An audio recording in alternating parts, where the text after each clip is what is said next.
Hi, so today we're going to look at making your own wave drum for you to use with your child. It's a great sensory item and makes a beautiful wave sound. Sounds like the waves coming up on the beach when you've done it. So what you're going to need for your wave drum is, first of all, you'll need a box with a cellophane side or front on it. So this is the box I've got. It's a bit of a large box, but it's got this nice cellophane front. Okay, so it'll go on top of like that. You don't have to have a lid that lifts off. Your cellophane box could be one where the opening's at the top. That's equally fine. It could even be smaller than this one. It doesn't have to be as big as this one, but it does need to have a cellophane front. So that's my box that's going to become my wave drum.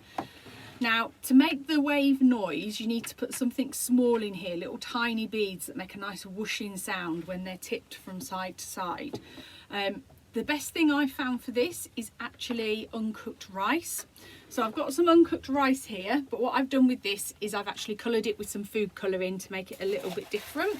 So as you can see, this uncooked rice here, I've coloured it blue with food colouring.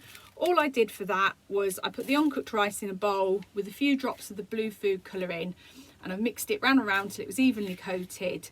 Then I've just left the bowl underneath my radiator, because that was a nice warm place, for about half an hour, just to make sure that all the food colouring had dried onto the rice.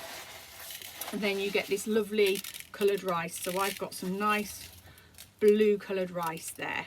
So that's going to go in, that's going to make the whooshing sound. What I've added to that rice is something to just make it a little bit more visual when they look through the cellophane front. And I've got a bag here of lots of little craft bits. So if you can see in there there's lots of little foil shapes, different colours, and some beads and some buttons. And so all I've done is I've just taken a little handful mixture of those, added it to my rice, just so that it makes it look a little bit more interesting. There we go, you can just see them in there. So all you do, tip your rice and your little coloured bits into the big bottom part of your box. Now this is where you get to see why it's called a wave drum. Are you ready?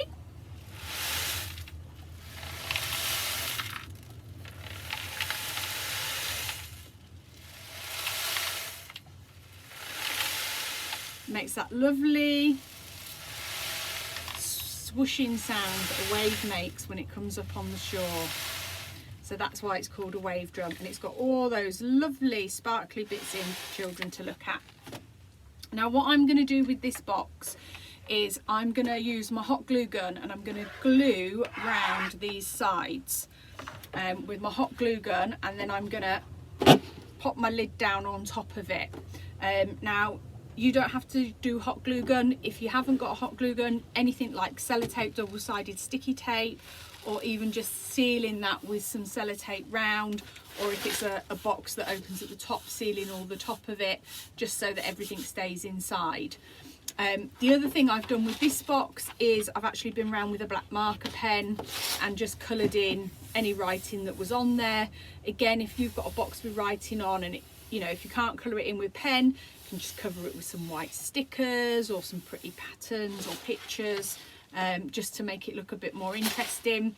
And there you have it then. You then have a lovely wave drum that makes a beautiful wave sound when you tip it, and has a great drum for banging as well. So I hope that's given you some ideas on how you can make your own wave drum at home. As always, we'd love to see any wave drums that you make.